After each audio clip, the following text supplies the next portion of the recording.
À mon ami cher qui vit dans le monde voisin, je t'écris depuis la table où la lampe reste tard allumée. J'ai reçu aujourd'hui ma facture d'oubli et mon cœur a mis du temps à comprendre le total. Chez nous l'oubli se paye comme l'électricité et cela surprend toujours la première fois. Tu connais déjà le prix d'une erreur mais ici on envoie aussi le prix d'un souvenir effacé. Le papier est mince et la somme est lourde. J'ai posé mes doigts sur les chiffres et j'ai senti le poids d'une saison entière. La ligne la plus chère concerne notre voyage au bord de la mer intérieure. C'est le voyage que j'ai vécu avec celle que j'aimais quand le vent faisait tourner les moulins. Elle m'a demandé d'effacer nos rires pour pouvoir respirer à nouveau. Elle dit que certaines joies clouent le présent à une image trop brillante. Je ne l'ai pas jugée car je sais ce que la douleur fait aux tempes quand la nuit se tait. Pourtant je travaille comme archiviste citoyenne et je veille sur les traces qui aident tout le monde. Ici nos souvenirs ne dorment pas seulement dans nos têtes. Ils sont déposés dans le nuage mnésique qui chante silencieusement au-dessus des toits. Nous pouvons y poser un souvenir comme on dépose un livre à la médiathèque. Nous pouvons y reprendre une scène précise comme on ouvre une page pliée. Nous pouvons aussi payer pour que la page devienne vierge.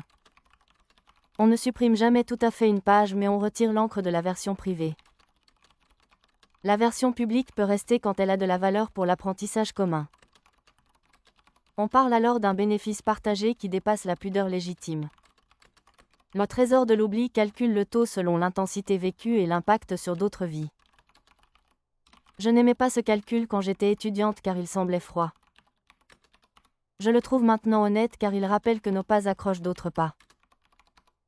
Dans la facture il y a des colonnes bien rangées et chacune raconte une scène. Une colonne pèse la force des émotions avec un indice simple à comprendre. Une autre mesure la propagation possible d'une leçon utile. Plus un souvenir a sauvé de vies indirectes, plus il résiste à l'effacement. Mon voyage coche toutes les cases qui font grimper le prix. Il nous a appris la prudence en montagne et la patience dans la boue. Il a montré à 2 enfants perdus comment lire la marge du ciel. Alors l'oubli devient un luxe et je n'avais pas prévu ce luxe pour ce mois. J'ai pensé d'abord à discuter la facture comme on discute une contravention. J'ai écrit à la curatrice qui s'occupe des émotions trop serrées. Elle a répondu avec une voix douce qui se dépose comme une serviette chaude. Elle m'a proposé une atténuation qui ne tue pas le souvenir mais qui baisse la brûlure. Elle appelle cela une décoloration du chagrin. Cette méthode laisse la forme mais retire l'éclat qui coupe les yeux. On peut ainsi réduire la taxe sans perdre la carte du chemin. Je l'écoutais et je voyais déjà la plage avec une lumière moins dure. Je craignais pourtant de devenir une autre si je changeais la couleur de ce jour-là. Je sais que nous nous racontons avec ce que nous gardons et ce que nous jetons. Je me suis assise devant la vitre et j'ai laissé venir la peur avec des mots simples. Suis-je la même si je baisse le volume de mon propre passé ? Suis-je honnête si je maquille ma joie jusqu'à la rendre supportable ? Suis-je fidèle à celle que j'aimais si je ponce la marque qu'elle a laissée ? La curatrice m'a dit que la fidélité n'est pas l'adoration des blessures. Elle m'a rappelé que la mémoire n'est pas une statue mais un instrument. Elle m'a dit que l'instrument doit pouvoir être accordé pour jouer encore. J'ai souri mais j'avais encore la peur au ventre et le dos trop droit. Dans notre ville il y a une bourse des souvenirs ouverte le jeudi. On y voit des enchères où les gens achètent des fragments pour apprendre plus vite. Certains achètent des souvenirs de navigation pour traverser des fleuves dangereux. D'autres achètent la mémoire d'une langue pour tenir un entretien d'embauche. Je regarde cela avec curiosité et prudence car je sais que tout n'est pas à vendre. Il existe aussi des faussaires de souvenirs qui imitent la texture des émotions. Ils vendent des récits qui ne collent pas au cœur quand on les porte longtemps. Le nuage mnésique repère souvent ces faux grâce aux signatures d'origine. Malgré tout quelques faux passent et la ville apprend à reconnaître l'odeur de la fraude. Tu te demandes peut-être comment on vit au milieu de tout cela. Nous prenons des précautions simples comme on ferme la porte quand on sort. Nous changeons nos clés narratives après un deuil ou un déménagement. Nous parlons aux enfants de la valeur des traces comme on parle de l'eau. Je connais des couples qui s'offrent des souvenirs scellés comme on s'offre une promesse. Il décide que certaines images resteront à deux jusqu'à la fin. Il signe une charte d'intimité qui résiste aux tempêtes. Je ne juge pas ceux qui n'en veulent pas car chaque cœur respire à sa manière. Pour ma part, j'ai choisi ce métier car la cité a besoin d'une mémoire qui sait écouter. Je passe mes journées à vérifier que les archives publiques restent accessibles. Je lis des récits de vie sans voler la chaleur qui ne m'appartient pas. Je nettoie des métadonnées et je répare des liens cassés. Je dis aux élèves que l'archive n'est pas un musée poussiéreux. Je leur dis que c'est un phare quand la mer devient opaque. Je garde en tête ce phare ce soir car j'hésite encore pour la facture. Ma bien-aimée veut tourner la page plus vite que la guérison naturelle. Elle a peur qu'un parfum déclenche une pluie trop forte. Elle a peur que le moindre rire fasse revenir la falaise. Je comprends ce désir car je l'ai senti plusieurs fois dans mon propre corps. Je ne veux pas la retenir avec une morale déguisée en principe.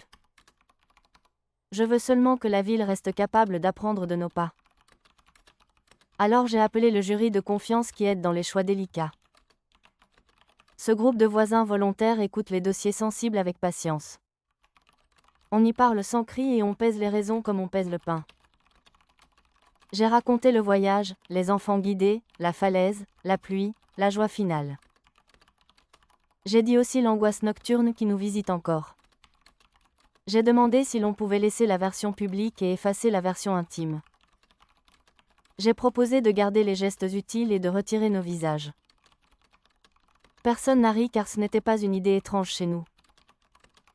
On a discuté du droit des deux cœurs qui ont vécu la même scène. On a parlé du prix équitable et de l'équilibre entre pudeur et héritage. Le jury a conseillé une voie médiane qui respecte les deux volontés. On garderait la séquence sur la sécurité et la lecture du ciel. On effacerait les détails qui appartiennent à notre intimité la plus nue. On assortirait le tout d'une note qui dit que deux personnes ont choisi cette coupe. Je me suis sentie soulagée et pourtant j'ai pleuré en rentrant. Pleurer est une manière de payer qui n'apparaît pas sur la facture. J'ai ouvert l'outil de décoloration et j'ai respiré lentement. L'interface est simple pour éviter la panique.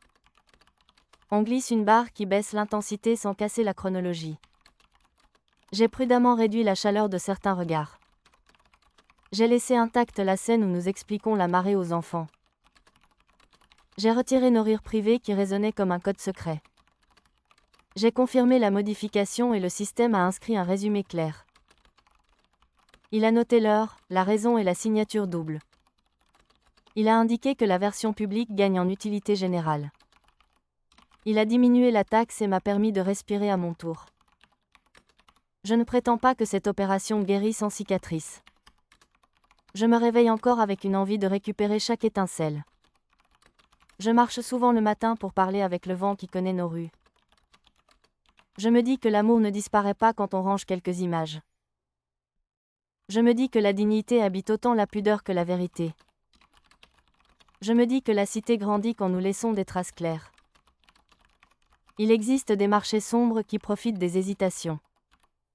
Des gens tentent d'acheter des morceaux de vie trop vite effacés. J'ai reçu une alerte qui m'a laissé un goût amer.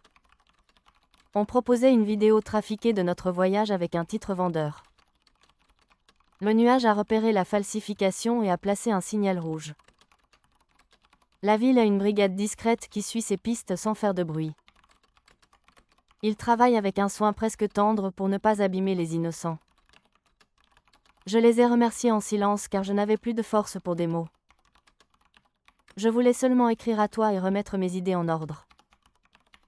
Je sais que dans ton monde les souvenirs sont privés ou jetés sans facture. Je me demande ce que cela change à la façon d'aimer. Est-ce que la peur de perdre guide moins vos choix? Est-ce que la honte s'accroche plus fort sans porte de sortie? Je n'ai pas de réponse mais j'aimerais marcher un jour dans tes rues. Je saisirai ce qui pèse et ce qui allège sans ouvrir de console. Je poserai mes paumes sur les pierres pour sentir l'histoire au bout des doigts. Chez nous la pierre parle quand on lui montre un reçu. Chez toi la pierre parle quand on sait écouter sans preuve visible. Nous grandissons tous avec des outils différents pour la même tâche. Cette tâche s'appelle vivre sans se perdre. Dans mon bureau, je garde une étagère pour les lettres que je n'envoie pas. On y trouve des lignes adressées à mes peurs et à mes envies. Ce soir, j'ai voulu t'écrire vraiment car tu es mon ami de là-bas. Tu as la distance nécessaire pour voir ma ville sans ses habitudes. Ta distance fait un miroir plus juste que nos couloirs. Je veux te parler aussi d'une petite histoire arrivée ce matin. Un garçon a demandé à emprunter une mémoire de nage pour sauver son chien. Nous avons cherché la meilleure entrée et un tuteur volontaire. Le garçon a appris la respiration avec un souvenir prêté pour 24 heures. Il a rendu l'archive avec un mot de gratitude très simple. La simplicité de ce mot a rempli la salle mieux qu'un discours. Nous avons ajouté ce mot à l'archive comme une balise humaine. Une archive utile n'est pas seulement exacte, elle est aimable. J'ai aussi travaillé avec une femme qui voulait effacer un anniversaire. Elle avait eu une dispute violente et la bougie lui donnait la nausée. Nous avons gardé la recette du gâteau car sa fille aime cuisiner. Nous avons retiré les phrases qui piquent et la couleur orange des assiettes. Elle a pu revoir l'anniversaire sans trembler et cela suffisait pour commencer. Je te raconte ces détails pour que tu entendes le goût concret de nos jours. On ne vit pas dans un laboratoire même si nos outils sont précis. On vit dans des cuisines où l'on coupe l'oignon en pleurant parfois. On vit dans des bus où l'on colle son front à la vitre pour réfléchir. On vit dans des squares où des archives publiques deviennent des jeux d'énigmes. Les enfants adorent les chasses aux traces et ils rient quand ils trouvent un fil. Ils apprennent tôt que la mémoire n'est pas un trésor enterré mais un réseau. Mes collègues et moi surveillons la qualité du réseau avec une attention tranquille. Nous laissons aussi des marges pour l'oubli naturel qui est une respiration. Le nuage n'a pas vocation à tout retenir comme une obsession.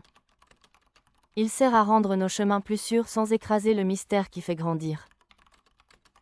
Parfois un élu réclame plus de contrôle et nous lui opposons le droit mental. Ce droit protège la pensée intime contre les fouilles collectives. Il fixe une frontière claire entre l'intérêt public et le sanctuaire privé. Je crois que ton monde gagnerait à nommer ce droit avec autant de précision. Je crois que le mien gagnerait à regarder plus souvent les ciels sans connexion. Chacun de nous a un excès et une soif à équilibrer. Dans mes soirées libres, je réécoute des lettres très anciennes. Des voyageurs ont décrit des mers qui n'existent plus sur nos cartes. Des amoureuses ont décrit des mains qui n'existent plus dans leur lit. Pourtant, je sens encore la chaleur de ces mains au détour d'une phrase. Cela me rappelle que la mémoire publique n'est pas une dépouille. C'est un relais qui passe le souffle d'une bouche à une autre. Je te parle ainsi car je n'ai pas envie d'écrire une note technique. Je veux te donner la vue depuis ma fenêtre quand le quartier ralentit. Un voisin répète un air au violon et s'arrête sur la même mesure. Un autre ferme son volet avec un geste qui sonne comme un soupir.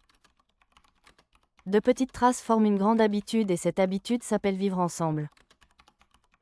La facture d'oubli est encore sur la table et je n'ai pas peur comme tout à l'heure. J'ai l'impression d'avoir négocié avec moi-même sans me mentir. J'accepte de garder la part utile pour la ville et d'alléger la part privée. Ce compromis n'efface pas l'amour mais il rend sa voix moins coupante. Peut-être que c'est cela grandir quand on partage un monde visible. Je repense à la plage et à la lueur du soir sur la falaise. Je n'entends plus les rires avec la même acuité mais je vois mieux la mer. La mer gagne quand on lui rend sa place dans le cadre. La ville gagne quand nous lui laissons des traces qui instruisent sans violer. Mon cœur gagne quand il peut battre sans compter chaque douleur. J'espère que tu entends dans ces lignes une tendresse qui ne s'étale pas. Je n'ai pas la vérité générale et je n'en veux pas. Je veux des chemins praticables pour les gens fatigués.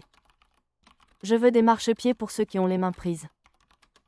Je veux des fenêtres ouvertes quand l'air devient court.